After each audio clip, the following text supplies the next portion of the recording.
Welcome back to FTT Embedded Payments and Super Apps. We are live, it's the Payment Show podcast. Dwayne Gefferie co-hosting with myself today, and we are joined right now by Nanna Bergmann, MD of Moonrise by Lunar. Nanna, welcome to the show.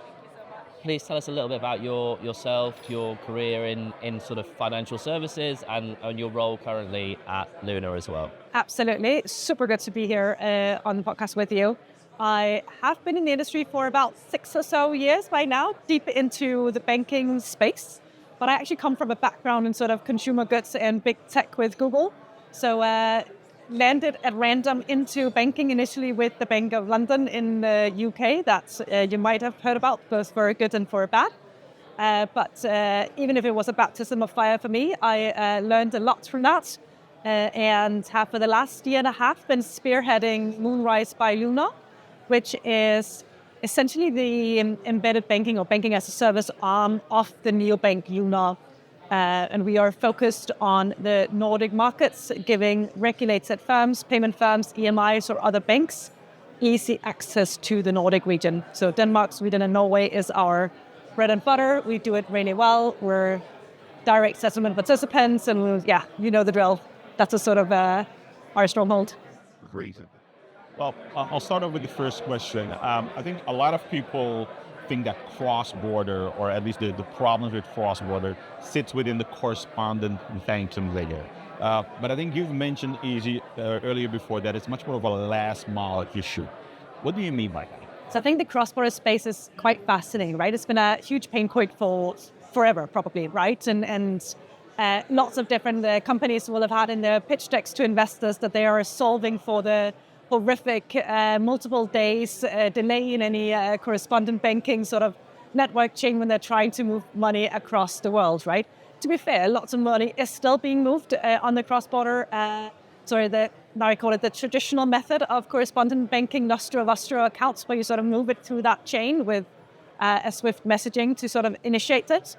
But I think what we've seen over the last decade or so, right, is really lots of innovation in that space, initially with big sort of B2B infrastructure partners who are building a network of local banks in order to sort of circumvent that, with a good example being Visa Direct, if you're familiar with them, who was a proud partner of ours.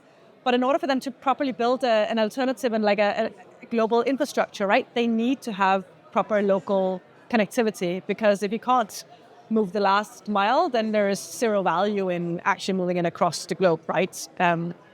So that's sort of what I mean when I say it comes down to actually still having the local access in order to enable that. And stablecoins are kind of mooted as one of the solutions to this problem, right? But you maybe would have a different opinion there. Where do you think they're falling short at the moment? So I think stablecoin has a lot of potential. And it's sort of like trying to solve the exact same use case, at least for the cross-border use case for stablecoins, right? That these sort of global networks are also solving for, right?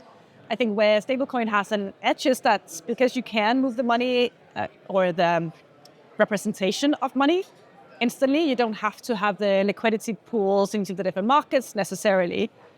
However, you're not quite getting rid of it just yet because stablecoins aren't used as actual money is being used today. So until we have stablecoin being used on peak equivalent footing as fiat money is today, you will still have to sort of deploy kind of refer to like the sandwich methods, right? When you're sort of like in between in the local market, you actually do need to do a on and off ramp, right? Of like into to actual fiat currencies, because otherwise you can't use the money. Then what good is the representation of it? One of my favorite terms in payments, the sandwich method. Yeah, we had that. I'd never heard it until a few months ago when someone came on the podcast and mentioned it. Yeah, I think stablecoins is really sort of like gained momentum around that sandwich method, right? So does that eventually mean that it comes down to having strong local banking infrastructure on both ends at the end of the day if you want to solve for that problem? I think you will have to have strong local banking partnerships, right? Maybe there is a utopian world where if we all just did all of our money needs in stablecoins, right? Maybe the stablecoin providers then be the alternative, right? Would you pay for your groceries in stablecoins and get your salaries in stablecoins? I think that's... if it pays me quicker, then I'll take it in stablecoin. Yeah. for sure, right? And you can actually see the world sort of moving in that direction. But I think what we need to remember is also that the role of a bank is still to be the safe custodians of our money, right? And if all of a sudden your entire sort of wealth moves into stable coins, you want to make sure that whoever holds those are properly regulated, right? And regardless of that, there's then the banks becoming those stablecoin custodians, or whether it's the sort of the current providers of it, then they will probably be regulated as banks, right? So it's I have a hard time seeing a world where the local banking partners are not part of that equation. So on the notion of trusting where your money sits, let's touch on trusting how your money moves, right? And there's obviously a huge amount of focus at the moment on agentic money movement, the hype around AI agents executing payments for you as well. Where do you feel like the underlying infrastructure that we see at the moment maybe is preventing us to be fully ready for that at scale? Yeah, there's probably lots of pain points in fully enabling that, right? I am personally super hyped about the abilities, or like the possibilities that AI as a whole sort of unlocks for us as a human race. But of course, in the payments, the agentic space is really, really fascinating. And majority, I think, is probably plus 90% of all sort of transactions, if not even higher, right? Still have some sort of human intervention in that full chain. And of course, as soon as you have a broken chain with a human intervention, it can't be executed from machines, right? So it can't be agentic. And that's, of course, a massive pain point in order to properly enable for that. So we need to, as a sort of like collective industry within payments, shift to like making sure that it's super deterministic in all of our rails, right? That it's machine readable, that it's not, because everything is right now still made for humans, right? And even how we started out with our, so we are API first and foremost, but of course the way that we developed our API instructions, of course, initially with clear descriptions for developers, right? Because that's who would connect to them. But now knowing it's likely going to be agentic connections into our API structure, right? We're of course also doing that translation, so it's everything is machine readable instead. Absolutely. It does on a great point, especially on the APIs and the API design. How important is that API design when it comes to enabling machine-driven payments? And are we heading towards a point where the limitation isn't AI, but it's actually the rails themselves? There are probably multiple limitations, probably also in the LLMs still, right? But if the underlying rails do not allow for machine readability, you can build a lot of sort of fancy stuff on the top, but it won't actually execute the payments underneath, right? So the rails absolutely must follow, right? And I think back to your point, Brent, on trust, right? I think there is lots of concern still in just letting any agent go wild with your credit card information, right? So we need to make sure that the rails that are actually being built have some sort of programmability where you can actually set clear guide rails of like, when can you use, when can you not use, what's the actual purpose of this specific transactions, and we're just not there yet, right? And the term instant gets bandied around a lot in payments as well. Like, a lot of providers are technically connected to instant rails, but they're still operating in batch processes behind the scenes, right? So what's the reality in the market? How much of that is going on, and how many people are truly instant? Yeah, this connects so clearly to agentic execution as well, right? Because a machine can't sort of be sent out to do any transaction, right? And then be met with a wait until batches upload to it, right?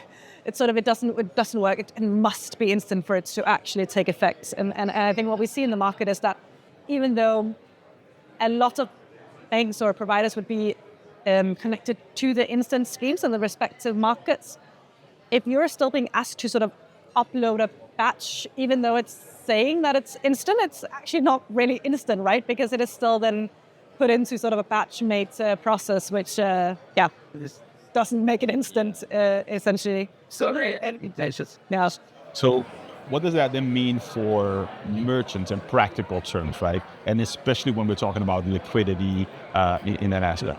think they're often the ones losing out, right? They are, if you think about it intuitively, right? You're running a pizza shop, right, or a small restaurant chain, right, and your biggest commercial timing is your Friday night and all of your Saturday and probably your Sunday as well, right? But the payment access is sort of closed over weekends if you're on a batch processing, right? So you actually need lots of money in order to buy ingredients for those respective evenings, but you don't have access to that money because the bank doesn't open until Monday morning. And so I think the merchants are often the ones suffering, right? They really need the liquidity, and specifically the smaller merchants, right? Which lots of us are focused on helping our smaller merchants in our local communities, etc. And they are really the ones struggling if they can't get access to the liquidity. So I think what we see when we speak, so we serve quite a lot of acquirers in the acquiring space who work directly with merchants, is that the ability to sort of settle instantly to your merchants is it's becoming a must, right? It's still sold as a premium product and probably will be for yet some years to go. But increasingly, I would expect that merchants are really demanding it. And you mentioned your key markets, obviously, in the Nordics, and we wanted to maybe do a bit of myth busting with you today because, you know, maybe in the UK and other parts of European market, we like to say, oh, we're going into the Nordics, we're going to launch in the Nordics, right? And there's this notion that it's one market. But actually the reality is there is fragmentation across currencies, across regulation, across payment methods. You know, what is the truth to that market, and how easy is it for people to move into the Nordic market?